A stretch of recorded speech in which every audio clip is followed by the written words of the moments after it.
tive a oportunidade já participar de alguns exorcismos, né? Eu não sou exorcista, nem tenho a pretensão de ser, mas tinha um exorcista indiano muito bom que veio na Canção Nova pregar, Padre Rufus. Nossa, o que eu vi naqueles encontros com ele, eu nem vou falar aqui que quem tá em casa não vai dormir. Quando ele vier de novo, vou ver se não, ele faleceu, ele já era um senhor na época e tal. Isso foi. Ele faleceu, acho que há uns 8, 9 anos atrás. Mas ele veio muito pregar na Canção Nova. Participei quando eu era padre novo, eu preguei um encontro com ele, né? Minha cofundadora teve a ideia de, com 4 meses de padre, me mandar. Mas foi maravilhoso, porque ou você amadurece ou você morre. Teve exorcismo? Teve exorcismo. Se manifestou? Teve, eu vi, acompanhei. Como que é? Vou dar um exemplo. Uma menina do interior de Minas Gerais, que falava muito errado, sabia alemão, português, 14 anos, a mãe dela era envolvida com o ocultismo, consagrou ela numa encruzilhada, 3 tipos de espírito. Quando ela teve manifestação, o padre Rufus, que é um padre indiano que morava na Inglaterra, foi falar com ela, e ela falou com ele no dialeto indiano dele. Nossa. Toda contorcida e com uma voz grossa. Como é que essa menina ia saber o dialeto indiano do padre? Falou no dialeto indiano, você tá entendendo? Não é nem inglês. Sei. O inglês da Índia é quase outro inglês, né? Outro entender. Mas, pra dizer assim, quem que tava falando ali?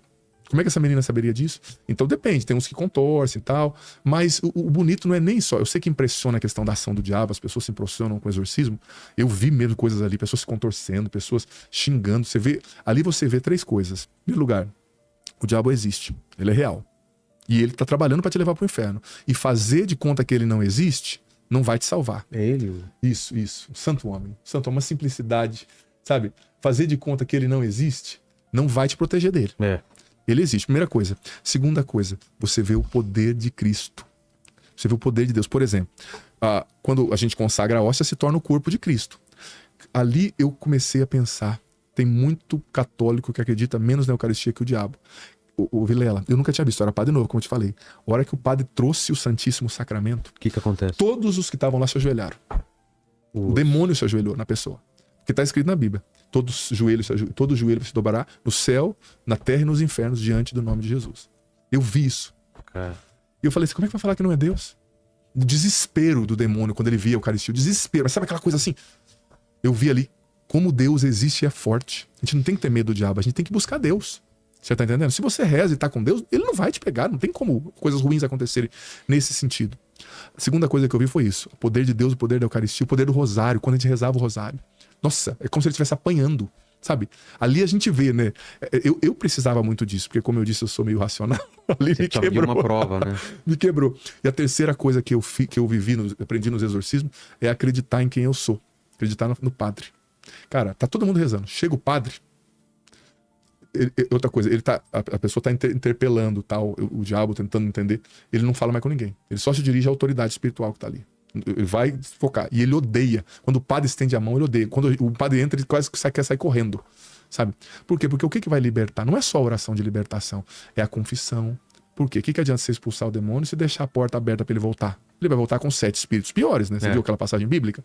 Então, você expulsou o demônio, mas tem que confessar, porque o pecado às vezes é a brecha por onde ele entra.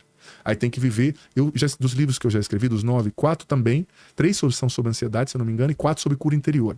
Porque o que eu aprendi com o Padre Rufus? Não adianta só expulsar o demônio, tem que confessar, levar a pessoa à conversão, porque a libertação é uma consequência da conversão, de você se entregar a Deus, e a pessoa tem que viver um processo de cura interior. Porque que nem essa menina, eu não tô falando nome nem nada, né? Então eu vou dizer, ela tinha sofrido abusos sexuais do pai, do padrasto, sabe? Coisas assim, você não tem noção. E ela tinha muita mágoa. Então ela teve que viver um processo, em primeiro lugar, dela se perdoar. Porque isso aconteceu quando ela era uma criança. Então ela se sentia... A criança internaliza como se fosse culpa dela. Ela se sentia suja, ela se sentia como se ela fosse uma prostituta. Mas que culpa tinha uma criança? Então ela teve que viver um processo de amorização. Eu gosto muito de cura interior, eu trabalho muito com isso. Ela se curar, ela se perdoar, ela se vê com os óculos de Deus, como Deus a vê. Ela não é uma prostituta, ela não é uma mulher suja. Depois ela teve que perdoar o seu pai, o seu padrasto. Perdoar não no sentido de falar que o que eles fizeram de errado tá certo. Não, o que eles fizeram é hediondo. Mas perdoar para liberar o coração, para receber a graça de Deus. Porque a falta de perdão é uma brecha também pro demônio. O Padre Rufus ensinava quais são as portas pelas quais ele entra, né? As principais 4 feridas emocionais. Um dos livros meus foi sobre isso. O medo, rejeição, culpa e inferioridade. Isso são brechas para espíritos malignos. Você tá entendendo? Então, a cura interior. E aí mudou uma chave, vendo tudo isso. Eu falei, a gente tá focado só na libertação, mas a gente tem que curar o coração da pessoa. Senão... Porque, às vezes, na cura interior, um demônio, um espírito maligno que tá ali, é expulso, sabe, por tabela. Não precisa nem fazer exorcismo, nem se manifesta. Então, ali foi uma grande formação para mim. E eu vivi muitas lutas ali, e vivo também por ter trabalhado com isso, eu fui entendendo, né, percebendo o mundo espiritual. E eu vivo lutas muito grandes até hoje, assim, muitas grandes, assim, muito grandes, desculpa. E eu sinto mesmo a força às vezes, assim, essa respiração à noite. Várias vezes eu já senti, né, como se fosse uma respiração. Eu já senti uma vez, faz muito tempo, uma pressão no peito, nessa corda, Sim. parece que tem alguma coisa Sim. pressionando Sim. o Quando peito. você isso, acorda e reza, né? No sim, nome de Jesus. fazia. Né? Mas eu senti, mas não era só uma respiração, era um bafo, assim, eu senti uma presença, assim, do meu lado, né? Muitas vezes. E eu não tô nem aí, né? Eu sou de Cristo e vou continuar. Claro, eu dependo de Deus, eu não confio em mim, eu confio em Deus, porque eu sempre disse para Deus, né? Eu não sou padre nas minhas forças, porque eu não tenho condição de ser padre por mim, né? Porque é uma coisa muito maior do que eu, imagina. Você consagra a mão desse homem pecador, consagra o pão e faz o pão virar Jesus. É o mesmo Jesus que fez o diabo se ajoelhar e sabe, essa menina que falou em dialeto indiano, que aquilo ali para mim, como eu falei para você, eu sou muito racional, eu não tive nenhuma explicação. Como uma menina do interior de mim. Não tem explicação, não tem. Daí eu perguntei pra ele em inglês, né? O que ela tá falando? Ele falou, não, é meu dialeto. E ele normal, porque ele era exorcista, ele dava com isso há 40 anos. E eu assim, fiquei assim, pânico no bom sentido da palavra, né? Surpreso. Mas é bom você ver a ação do mal, porque isso te converte. Porque tem gente que só quer saber de festa, não, vou pra igreja depois. Cara, tem uma luta acontecendo. E o diabo quer te levar pro inferno. E se você morrer em pecado mortal, sem amizade com Deus, doutrinariamente falando, é pra lá que você vai. Você tá entendendo? Então não adianta só, Deus é bom, Deus é misericordioso. Hoje tudo é amor, né? O amor, o amor. Esses dias uma pessoa me disse, padre, mas Jesus acolhia os pecadores. Aí eu disse, sim, ele acolhia para que eles deixassem de ser pecadores e o seguissem. Mateus, Jesus não chegou em Mateus, falou, Mateus, continua na coletoria. Esse papo, mas ninguém fala a segunda parte do negócio. Jesus não disse, Mateus, ninguém vai te condenar, mas continua na coletoria de impostos pecando. Não, vem, segue-me, deixa tudo. Eu não te acolho, não te acuso. Jesus nunca falou o que ele fez, nunca jogou na cara dele. Mas agora, meu amigo, vem comigo. Santidade, vida nova. Você tá entendendo? Então é isso. Se você quer vencer o demônio, se converta. Sabe? Comungue. Faça boas confissões, abandone o pecado mortal, reze o rosário, conheça a palavra de Deus. Por exemplo, Jesus no deserto. Com o que o diabo tentou Jesus no deserto? Qual foi a arma? Com a Bíblia. O diabo estava citando versículos. Exato. Então cuidado de ficar só decorando versículos, não é só isso. Você tem que entender o espírito da Escritura, né? Só que Jesus, conhecia a Escritura. Então o diabo citava um versículo, Jesus citava outro. Está escrito, vós sois como deuses, então, tal. Se joga daqui. Mas está escrito também, não tentarás o Senhor teu Deus. Está escrito, faz a pedra se tornar pão. Mas está escrito também, nem só de pão vive o homem. Então, o diabo vai te tentar muitas vezes com coisas boas, com a própria palavra, com interpretações ali complexas da palavra. Por isso que, eu digo como padre católico, né, nós temos um critério para interpretar a palavra. Não é cada um sai interpretando do jeito que quer. Por exemplo, tem 20 séculos que santos, mártires, pessoas morreram para entender como a interpretação acontece. É assim. Então eu não vou sair reinventando a roda. Deus só falou para mim. É um perigo quando Deus só fala para mim e eu tô reformando o mundo, né? Pois é. Gerações de pessoas morreram, perderam a cabeça pra gente crer no que a gente crê. Mas eu sinto isso, que às vezes o que afasta mais uma pessoa da igreja são os próprios cristãos dentro da igreja, né? Que julgam os outros com leituras meio erradas da Bíblia ou não entendendo que aquela pessoa tá no começo da caminhada, né? Sim, tem que ter essa sensibilidade. Porque senão, a pessoa tá no começo da caminhada, não entende direito, já vem gente apontando o dedo e falando, você é isso, você é aquilo. Eu mesmo sofro muito isso aqui, né? O pessoal não entende o meu trabalho, que eu tenho que ouvir todo mundo e fala, vai tanto padre aí, tanto pastor, e você ainda traz tal pessoa. Só porque ela não conhece e acha que por isso eu não devo chamar as pessoas. Elas misturam as coisas, né? Sim. Quando eu fui pro seminário, eu não entendi o que era o sacerdócio. No caminho eu fui entendendo. Hoje eu entendi. Por exemplo, padre não é um solteirão, né? Padre é alguém casado. Casado com a eternidade, casado com Deus, casado com a igreja, casado com a Virgem Maria. É alguém que tem alguém com quem ele se relaciona todos os dias. Eu acordei, a primeira coisa que eu fiz foi pra minha capela na minha casa e rezar e conversar com Deus, e entregar esse dia, rezar por você, e rezar por quem ia nos assistir. Falei de tudo que a gente ia viver. É isso que o marido faz com a esposa, pelo menos deveria fazer, né? Então, é o meu relacionamento. O padre é um sacramento, né, diz a igreja. Ele é sinal visível de uma graça invisível. Ele é um outro Cristo. As pessoas perguntam, por que o padre não casa? Porque o padre é totalmente um outro Cristo. Cristo casou? Não. Cristo viveu só para a missão? Viveu. Então, o padre, ele é totalmente um outro Cristo. Tem gente que fala, é por causa dos bens da igreja, por causa de... Gente, bobeira. Isso é bobeira, é porque é muito pouco. É por causa dos bens, é por causa de não dar certo. É porque ele não ia conseguir realizar a missão. Então o militar não ia conseguir realizar a missão. Então o médico não ia conseguir realizar a missão. Tem médicos com 5 filhos e com plantões. Não é essa a razão. A razão é teológica, não é prática. O padre é um outro Cristo, alter Christus. Ele é ordenado para ser um outro Cristo. Você já foi numa ordenação sacerdotal? Não. Como que Tem um momento na ordenação sacerdotal que você se deita no chão. E o bispo, desculpa, o padre é muito grande, fica incomodando. Você se deita no chão e o bispo impõe as mãos sobre você. E naquele momento que você se deita no chão, o que que acontece? Aquilo ali é o seu funeral. Naquele momento que eu deitei no chão, lá dia 31 de julho de 2011, o Adriano Zandoná morreu, ficou naquele chão. Nunca mais vai levantar. Levantou Cristo. É o funeral. Caramba. Porque um outro Cristo, você vai ser um outro Cristo. Porque, Vilela, eu não tenho autoridade para perdoar o pecado de uma pessoa. Jesus disse lá em João 20, 23, soprou, falou, receba o Espírito Santo. De quem vocês perdoarem os pecados, serão perdoados. Eles vão... Isso mesmo.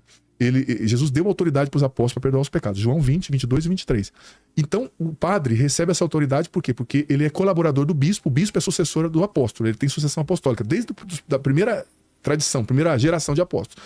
Então, aquilo que Jesus deu para os apóstolos, deu para os padres e para os bispos. Só que não é eu. Eu não tenho poder de perdoar pecado. Você sabe que essa questão de perdoar pecado, os fariseus já falavam. Como é que você está falando? Teus pecados estão perdoados. Ninguém pode perdoar pecado senão Deus. Os fariseus estavam certos. No que eles estavam errados. Eles não reconheceram que Deus estava ali, Jesus. Né? Então, eu não tenho autoridade para perdoar o seu pecado. Eu não tenho autoridade para consagrar um pão e fazer ele virar corpo de Cristo. Eu não tenho autoridade para tirar a alma de uma pessoa do inferno numa confissão. Você tira a pessoa do inferno. Eu lembro a primeira confissão que eu fiz. Cara do céu. Eu experimentei antes de ser padre. Não é uma coisa assim que falaram para mim. A confissão é libertadora. Meu irmão, sai 7.000 quilos das suas costas. A brecha que tinha para o mal agir na tua vida, porque o que dá autoridade ao diabo sobre você, sobre mim, é o nosso pecado. Perdoa, acabou. Sabe? Então, o padre, ele faz muita diferença. Porque ele tem uma autoridade espiritual, foi o que eu falei. Eu lembro, eu lá com o padre, com 4 meses de padre, cheguei lá onde estava tendo 3 manifestações, um monte de leigo. A hora que o diabo me viu, só obedecia a minha direção. Por quê? O católico pode desrespeitar o padre, por exemplo, mas o mundo espiritual sabe quem ele é. O católico pode desrespeitar a Eucaristia, mas o mundo espiritual sabe quem ele é. Isso que dá dó. Tem católico que despreza a Eucaristia, mas o diabo é obrigado a adorá-la. É obrigado a prostrar o joelho diante. Você tá entendendo? Pô. Então, eu fui entendendo o que é ser um padre. Não é, você não sou um solteirão. Ah, você não tinha mulher? Tinha mulher, mas eu não gosto de mulher. Gosto muito. Mas não é isso, não é só isso. Em algum momento foi um problema pra você? De pensar, putz, sabia? Não, eu tô dizendo assim, que as pessoas ficam questionando coisas, mas elas não entendem a mística por trás, né? Não é que é um problema. Por exemplo, eu continuo sendo um homem que gosta de mulher, você tá entendendo? Como qualquer outro homem, mas um homem que se casou com a eternidade, que tem alguém que preenche você. Você tá entendendo? Eu tenho um relacionamento, eu não sou um solteirão. Eu tenho alguém que me preenche, e mais que uma mulher preencheria. Porque quem é casado sabe, tem coisas que você fala pra sua mulher que ela não entende. Tem coisas que você vai viver sozinho. Sabe? Existe um espaço dentro da gente que ninguém pode acessar. Santa Teresa d'Ávila dizia que cada ser humano nasceu com um buraco no coração que é do tamanho de Deus. Se você não preencher com Deus, nada vai preencher, nunca. Você sempre vai ser vazio, né? Então, um padre é alguém que ele casou com a eternidade. Ele tem um relacionamento, ele tem uma vida mística. Ele não é só o que você vê. Ele é muito mais do que aquilo. Você tá entendendo? Ele é uma ponte entre você e Deus, literalmente. E tudo isso tá fundamentado na Bíblia. Só se você ver, eu posso citar tudo isso aqui. Quando Jesus lá, a partir de Lucas, que é a partir do capítulo 22, versículo 19, se eu não me engano, ou 22, 19 ou 19, 22, eu tô com isso na cabeça. Mas acho que é 22, 19. Diz assim, Jesus disse na última ceia, ele partiu o pão, ele disse, isto é o meu corpo. Ele não disse, o verbo no grego, quem lê grego vai ver que é um verbo no imperativo. Ele não disse, isso pode ser o meu corpo. Ele disse, isso é o meu corpo. Tá na Bíblia. Depois ele falou, isto é o meu sangue. E depois o que ele disse? Ele deu uma ordem no imperativo, não. O que ele falou? Não, ele falou tomar e beber e tal. Mas depois de tudo, no final desse diálogo, o que ele falou? O que tá escrito lá? Uma ordem no imperativo. Fazei isto em memória de mim. Ali ele instituiu alguém para fazer. O que ele fez, como ele fez. Alguém que vai viver como ele, que não vai se casar. Alguém que vai celebrar como ele celebrou, fazendo isso é o meu corpo, isso é o meu sangue. O padre diz, não é o padre, é Cristo dizendo no padre. Não é o meu corpo que está ali na missa. É o corpo dele. Então, ele deu a ordem, fazei, é imperativo. Ali foi instituído o sacerdócio. E tem gente que fala, o celibato foi criado no século XI. Nada. É que antes não se discutia essas questões de direito, esse tipo de direito, em concílios universais. Mas, por exemplo, você vai lá teve o concílio de uma diocese na Espanha.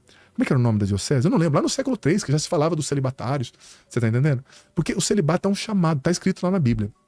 Mateus e Marcos, eu não me lembro a passagem, mas qualquer coisa você pesquisa o que eu vou falar, filho, coloca a passagem. Jesus disse assim, existem alguns homens que se fizeram incapazes pro casamento porque nasceram assim. Ele tava falando da impotência, ele tá falando da reprodução, casar. Sim. Existem alguns homens que são incapazes porque assim os homens os fizeram. Ele estava falando dos eunucos. Porque os eunucos, eles trabalhavam direto com a rainha. Então o rei cortava o documento deles lá, cortava o CPF. E existe uma terceira ordem de homens que são incapazes por casamento por causa do reino dos céus. Quem puder entender, entenda. Por quê? Que são pessoas incapazes. Incapazes, o verbo, diz um professor de grego que falava que o traidor o tradutor é um traidor, né? O verbo no original no grego não é assim, incapaz, mas é assim. Ele não assume isso por causa de uma outra coisa. Entendi. É que não tinha muito comparativo, né? O grego até tem, mas língua semita, tipo hebraico, aramaico, não tem comparativo mais do que. Por exemplo, Jesus falou, né? Quem não odeia seu pai e sua mãe não é digno de mim. Mas Jesus não falou odeia, porque no hebraico não tinha comparativo. Mais, né? Amar mais. É odiar ou amar, só tem duas coisas. Então, quando você vê isso... Desculpa o que eu tava falando agora. Jesus falou, existem pessoas que não vão casar por causa do reino dos céus. Jesus falou, não é invenção.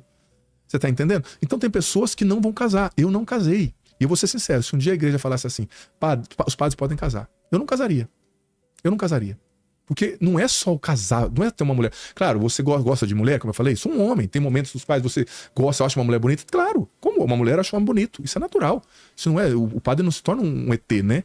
Mas existe muita coisa por trás que as pessoas que olham não veem. Existe uma mística, existe um relacionamento, existe, sabe, é muito mais profundo. É um chamado, entendeu? Quando eu tava com aquela moça linda, que eu namorava, e que falava dos filhos, e que era bonita, que era bem sucedida, era tudo que qualquer homem queria ter.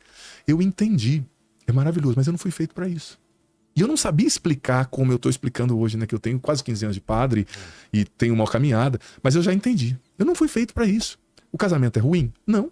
O padre não renuncia ao casamento, porque você só renuncia a coisa ruim, né? Você renuncia o diabo, você renuncia o pecado. O padre abre mão, ele faz uma oferta por algo maior, né? Ele não é um castrado, pelo contrário. Ele encontrou um amor maior. Lembra da passagem bíblica que Jesus falou? O reino dos céus é como quem encontrou um tesouro escondido no campo. Ele vendeu tudo e comprou aquele campo. O reino dos céus é como uma pérola preciosa. O homem vendeu tudo que ele tinha e comprou aquela pérola. É um tesouro escondido. Eu tenho até uma música que fala sobre isso, se chama Tesouro Escondido, do último DVD, que nasceu dessa compreensão, né? Então, é um chamado, é uma vocação. E tem fundamento bíblico, você tá entendendo? E mais uma vez eu digo, se liberasse para os padres casar, muitos não casariam. Porque não é questão de ter uma esposa ou não ter. A pergunta não é essa. Você tá entendendo? Você tá buscando resposta para uma pergunta que não foi feita. Pois é. É muito mais profundo, você tá entendendo? Nós somos um sacramento, nós somos uma coisa tão sagrada que às vezes nem a gente se entende. Como é a visão do Apocalipse na Igreja Católica, no caso sobre o fim dos tempos? A volta de Cristo vai ser visível? E se você acha que a gente tá vivendo os últimos tempos diante de tudo que tá acontecendo? Olha, é muito difícil, assim, se você for falar de sinais, se você vê o século passado com a Segunda Guerra Mundial, o genocídio dos judeus tiveram mais sinais, né? Claro, sempre tem coisas acontecendo, mas eu tomo muito cuidado. Existiu uma heresia na história do cristianismo chamada milenarismo, que eles definiram uma época e disseram, isso aconteceu, Jesus vai aparecer em tal ano e tal, e começaram a vender as coisas e apareceu nada, não voltou naquele ano, né? Porque Jesus disse no Evangelho, essa hora, a hora do filho voltar, nem o filho sabe, só o pai. Fiquem atentos aos sinais, tal. Ali onde estiver o cadáver vão se reunir os abutres, Jesus disse, presta atenção nos sinais dos tempos. Então vão acontecer sinais, óbvio, mas eu não tenho a pretensão de dizer que é agora ou não é, porque se Jesus disse que ele não sabe, quem sou eu, né? Na fila do pão. Mas é claro que vai aparecer, porque a Igreja Católica é bíblica, né? Jesus disse no Evangelho, vocês vão ver o Filho do Homem vindo sobre as nuvens com poder e glória. Então se Jesus disse no Evangelho, existem coisas que a gente chama que é de direito disciplinar, né? A disciplina da igreja. E existem coisas que é de direito teológico, divino. Por exemplo, o que Jesus falou está falado. A gente interpreta o que dá para interpretar. Mas quando é uma coisa que Jesus disse, né? Aí o padre, o papa, todo mundo abaixa a orelhinha e fala que, como diz o ditado, manda quem pode, obedece quem tem juízo. Então é isso. Mas claro, é o que está no Apocalipse. Mas claro, existem interpretações às vezes equivocadas, né? Você tem que ler o texto dentro do contexto, porque o texto fora do contexto vira pretexto, né? Você tem que ler, entender para quem que João escreveu, entender o contexto. Não é para ficar doido, tem gente que fica louco lendo o Apocalipse, né? O Apocalipse é uma revelação, visões que João teve, que são pro momento dele e também para nós, mas é algo, não é para você ficar. O padre Jonas pregava muito sobre a volta de Jesus, mas ele nunca gerava medo e desespero nas pessoas. Ele gerava vontade de se converter. Não, eu tenho que estar pronto para quando ele vir ou quando eu ir a ele com a morte, eu estar pronto, né? Eu ser salvo. Mas não é assim para ficar aquele desespero e aquelas coisas às vezes, né? Tocando trombeta na Praça da Sé e dizendo, né, Jesus tá voltando. Já pensou?